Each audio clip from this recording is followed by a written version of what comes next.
Hello and welcome to Planet Raconteur, where we who tell stories rule this world.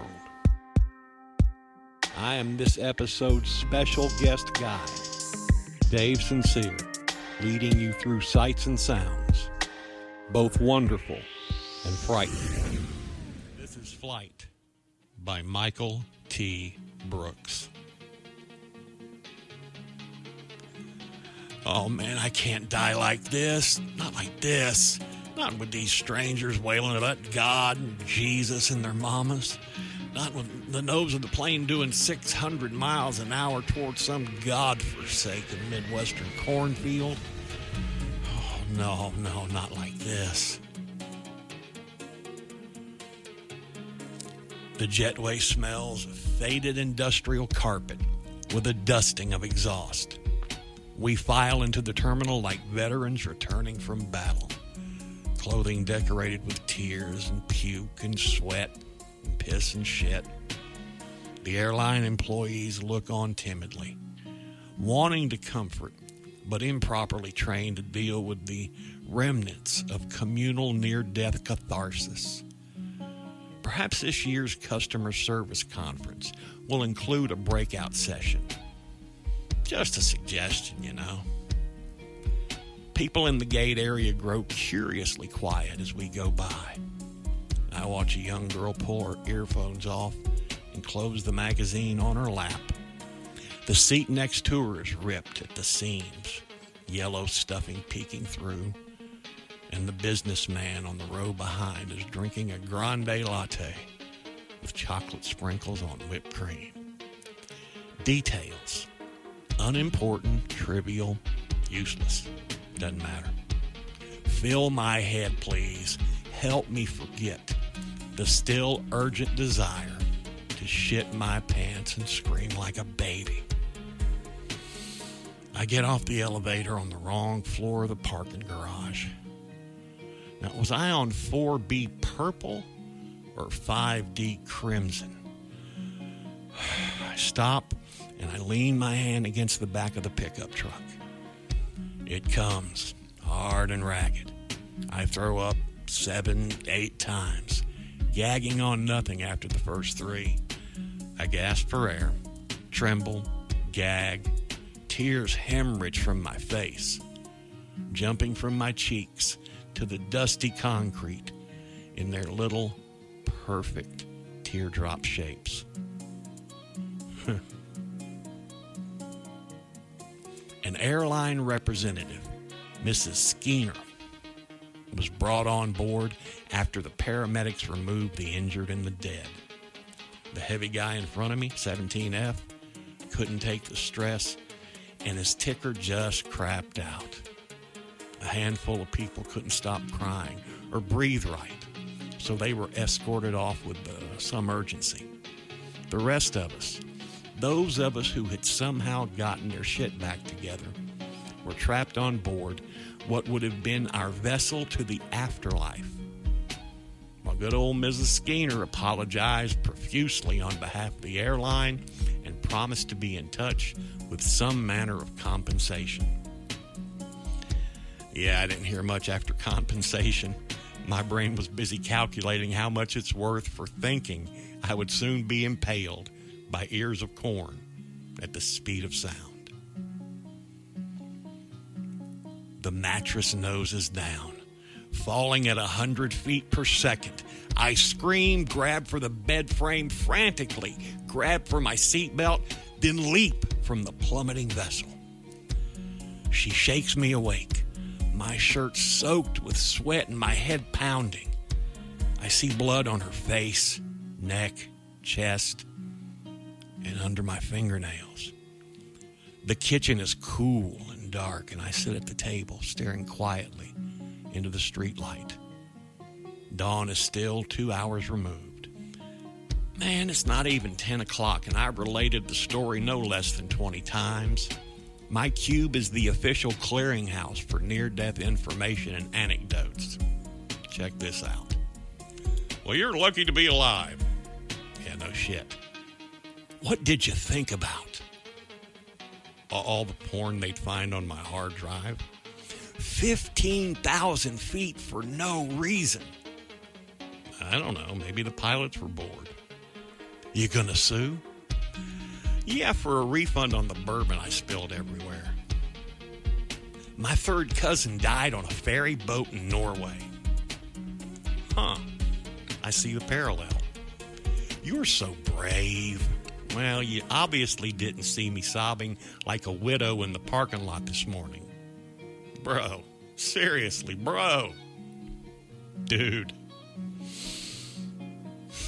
In each listener come voyeur, I feel the palpable jealousy behind the eyes. My near-death scare should have been theirs. A story to tell in line at the grocery store. An airtight reason to live their dream of long-term disability. Anything at all to punctuate the toxic numbness of lives rendered uninspired by their insatiable longing to be free of the workaday grind and join the golden idols of celebrity-centric culture. Today, I'm more sure than myself. Today, I am the envy of the damned. She added layers each night, graduating from flannel pajamas to sweatshirts and even one final uncomfortable night in blue jeans. The screaming and flailing and bruising won out, driving her comforting form to the safer confines of the guest room. Tonight I grasp the fabric of the pillow top in a death grip, screaming soundlessly as velocity sucks the wind from my lungs and ushers me silently toward the corn below. Closer now. Every night I fall further, faster, breaking through cool, moist layers of night clouds into the open sky, able to discern barn roofs and empty country roads in the patchwork quilt of my approaching death. And every night I leap from the defective magic carpet into the stillness of the void. Wake to the sound of screams careening out of the corners of my bedroom. My throat raw, my voice beleaguered. She doesn't want to come in to check on me. And I don't blame her. Miss Skeeter calls from the airline. And this is for the good people who brought you to the edge of your existence and miraculously pulled out, nearly impregnating you with grisly death before merely spraying your life back onto your lower abdomen. Yes, them. Her polished delivery is intended to be soothing, contrite, and sincere. I'm clearly not the first call on her list today. My tragedy has been valued at $10,000. I ask would I have gotten more if the plane had come closer to the ground? What if we skimmed the treetops on the way back up? Miss Skeeter from the airline understood my frustration. She feels terrible, she assures me, on a personal level. Personal level. Do you think of me at the gym when the sports bra begins to chafe your $9,000 silicone implants? Am I the one on your mind when your brother-in-law makes the nightly news for inappropriate touching of his scout troop? Show me on the doll where my personal level is. Miss Skeeter from the airline promises a check will be mailed today. Her half of the closet stands empty, as does the guest bedroom. The house coasts to a stop. I hear my breathing. I hear the absence of life. I wrap the straps around my bed, loose enough to easily slide myself between the nylon and the mattress. The first 2 winches tighten easily, gradually pressing my heels and thighs into the plush top. I lie back, then ratchet the strap across my upper chest to a snug fit. The last strap across my forearms and abdomen takes a little more effort. The brisk night air washes around my body. The nylon straps flapping energetically. I gaze up at the starry sky, receding from the view of the heavens at terminal velocity. Stars don't change. They maintain their coy distance, neither coming nor going. My coil spring airfoil flips 180 degrees, directing my view toward the ever-growing field of corn. I can see the individual stalks, their broomstick-thick growth prepared to impale me for the fraction of a second it takes to slam into terra firma. I'm at 500 feet, 400 feet, 300 feet. The moon splays its pallid light across my path. 200 feet. What did the kitty say when it got its tail chopped off? Won't be long now.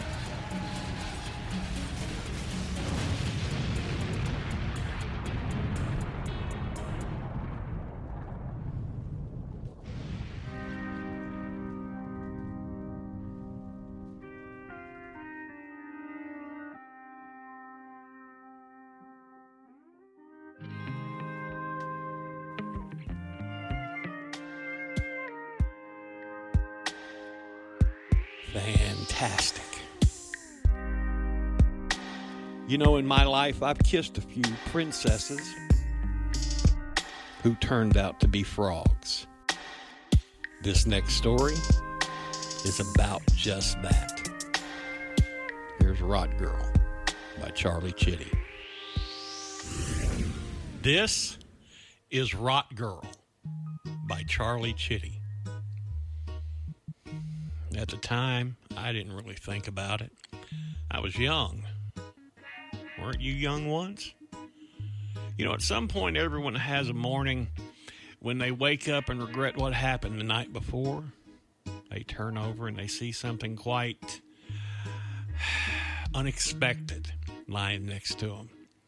Something that looked really different when their brains were addled by drugs or booze or whatever, and now seems 2,000 shades different in the morning sun. But you're regretful pale when you hear my account. You may have been through a hangover at best and a minor embarrassment at worst, but nothing that can't be solved by scrambling together their clothes, trying to squeeze out through the doggy door or the living room window or the skylight or where the hell ever, when you can't work the freaking bolt on Mrs.'s front door. Well, you were just being a kid, right? Doing childish things with childish people.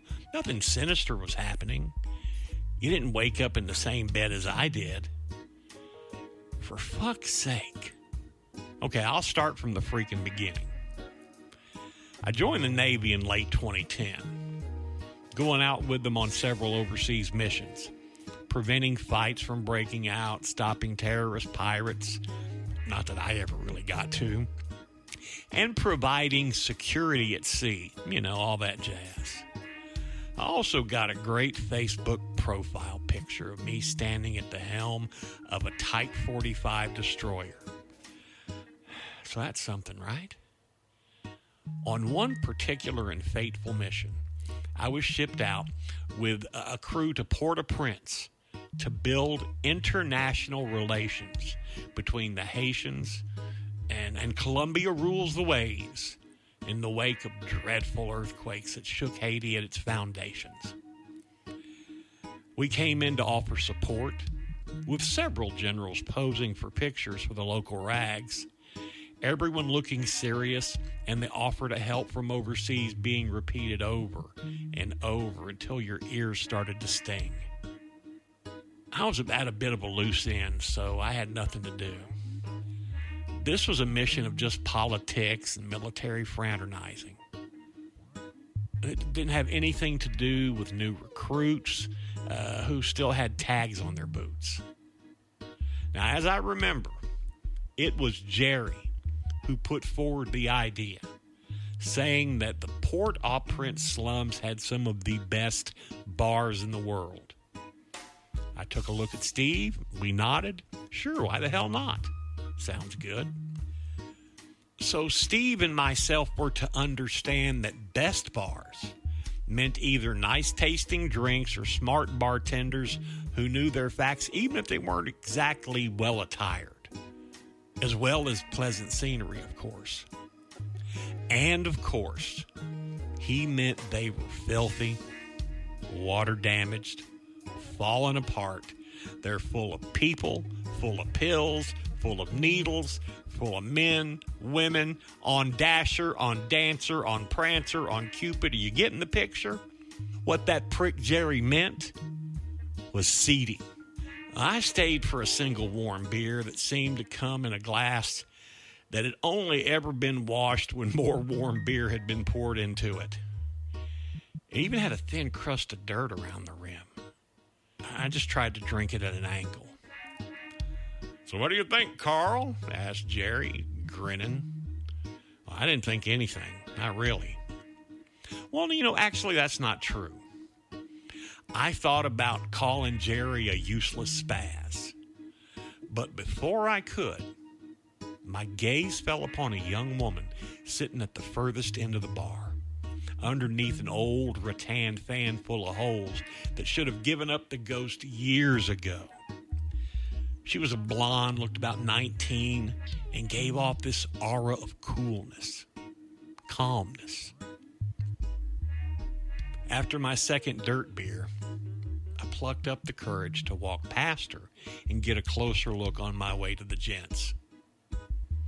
In the bathroom, several snaggle-toothed people tried to sell me incense and wooden cuttings while I was urinating. I am not joking. This is the worst place in terms of street sellers and crap vendors.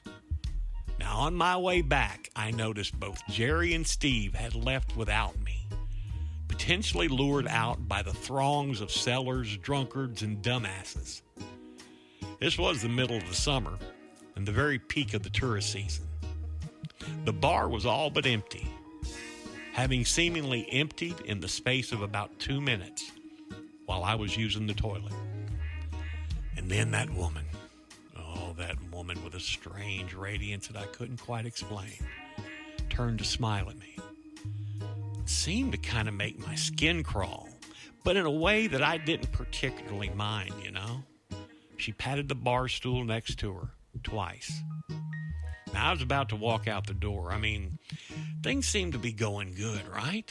But I didn't know how to speak Creole. What the hell was I going to say? "I speak English, she said, as if reading my mind. I sat down. I talked to her. She was funny, charming, and so very interesting. Now, I couldn't tell you about a single thing she said to me because I don't remember a word of it. And yeah, I had a few more dirt beers. I asked questions, and they got more personal, and we kept the conversation rolling surprisingly smoothly and succinctly, and I left with a small piece of paper in my pocket with her address, marked on a very touristy map that I had bought 2 days prior. It was only the next day when I woke up worried. Something was wrong with her. Something had definitely been wrong with her. I kissed her midway through our conversation, but, really kissed her. And I noticed a green tinge on the corner of her mouth, a strange fuzz that stood out from the rest of her face. 2 weeks later, we sailed back to the mainland, with neither Jerry nor Steve wishing to talk to me, telling me that I'd disappeared, and they'd scoured the entire bar to find me. What bullshit. Well, I wasn't too concerned, I was lost in my own thoughts, to tell you the truth. It was something about the way her mouth tasted, as if she had an ulcer inside of her mouth, because she tasted of that bitter coppery taste you get from iron. But also, for some strange reason, I tasted plant matter, some kind of soil. Now, after our first initial kiss, she seemed to visually panic, as if she'd done something wrong, and reached in her pocket, fumbling for a packet of chewing gum. Now, while she did this, 2 more packets full fell out of her pocket. Now, at the time, I didn't think anything of it, halitosis and all, right? You have to remember that at this point, I was really quite drunk. It's really important that you remember that. I brushed it off until a week later, when I was brushing away at my teeth and noticed a strange jade patch in my mouth, and went to my doctor expecting something bad. Herpes, AIDS, oh dear God, what could it be? Either the gone thing or the clid thing or, whatever the words are that nobody can really spell. Now, after examining it closely, the doctor ascertained that it wasn't an STD. Now, in fact, he'd never seen anything like it. It cleared up within a week or so, but I still went to see a specialist about it, just in case it came back again. But no matter who they were, where they were, or how many years they'd spent in the field, no doctor knew what it was. Eventually, after a cold, non-dirt beer in a pub in Belfast many years later, I sat down with Jerry for a catch-up we'd been long waiting for.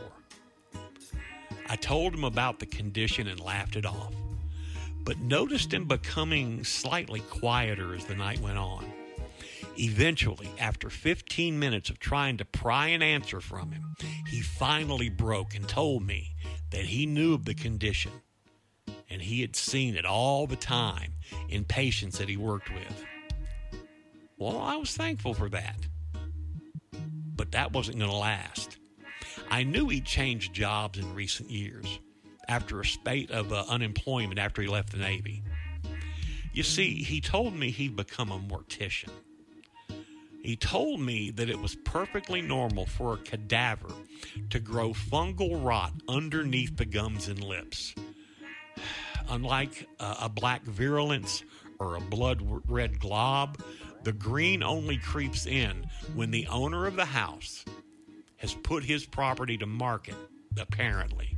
Nobody alive had ever been found with oral fungal necrosis, apart from grave robbers. I immediately felt sick and left the tavern. Only got about 2 alleys down from my old friend before I hurled most of my guts into a brown trash can. Then I went back there. I don't know why. The bar was still there, but the barman claimed he'd never known anyone matching my description of her. Pulling the old map out of my belongings I'd traveled with, I set off across the island to find the location the lady had marked all those years ago. Going down a particularly muddy dirt trail, I squinted at the map underneath the vast leafy canopies, leading myself down a small winding lane towards the X on the map. The lane ended at a small cemetery.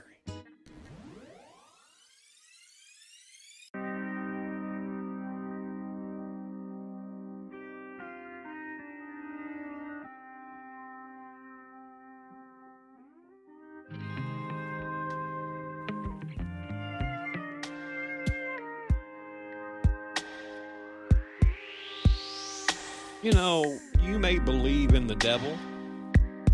You may not. But the devil knows you. And the devil knows your number.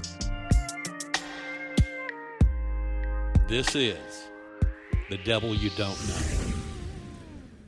This is The Devil You Don't Know by Dave Henrickson. The devil showed up last night. No, not in person, in a dream. I guess that's the way it's done these days. I'm sure it's a big time saver. And it wasn't the devil per se. It was a devil. Just a minor cog in a much bigger machine, putting in the hours before going off to do whatever it is devils do in their spare time. Yeah, telemarketers from hell. It was kind of funny when you thought about it, if you weren't dying. Brain tumor. Inoperable.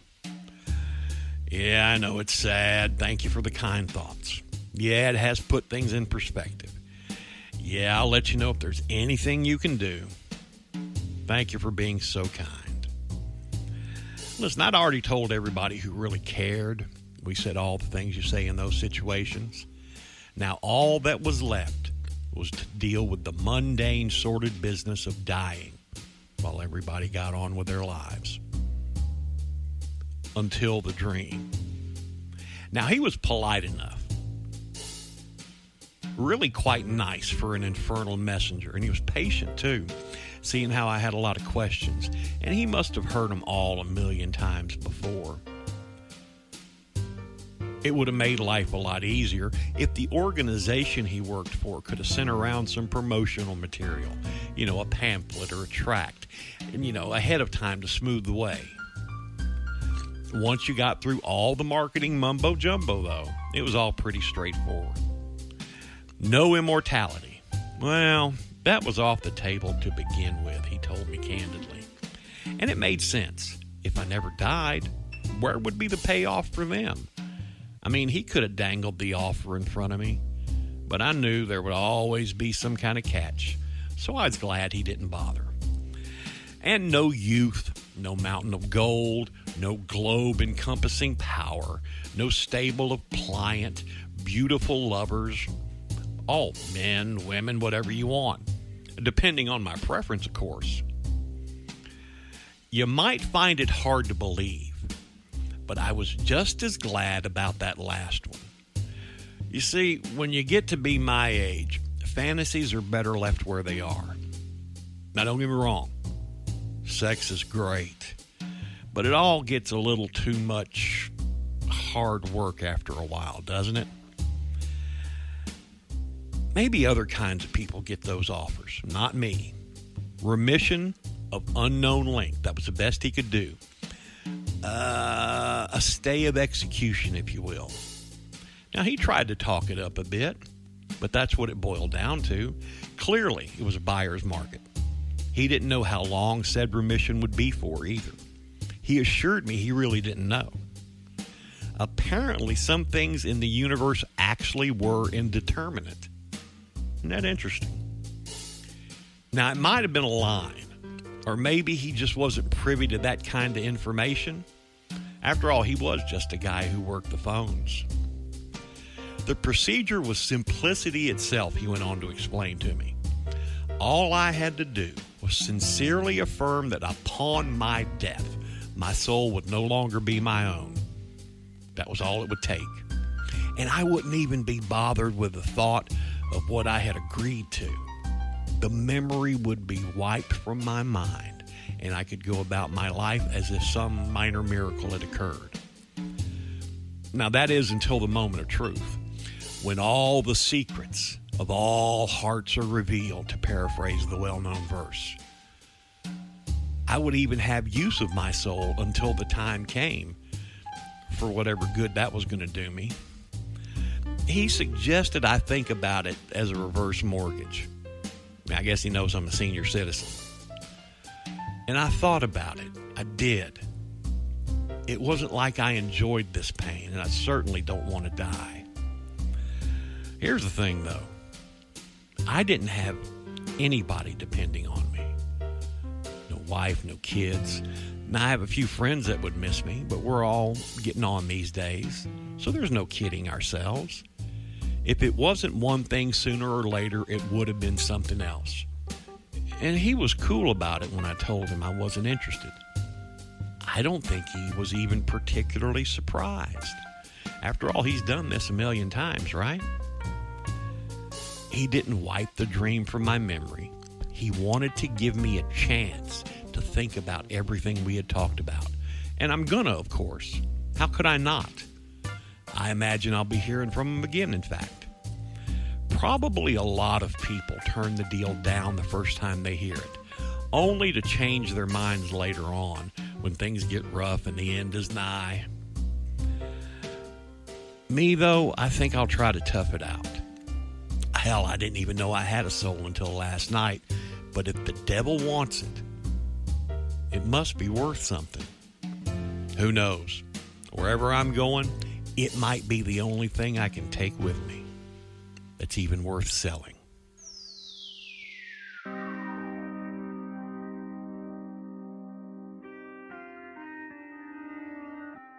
Thank you for listening.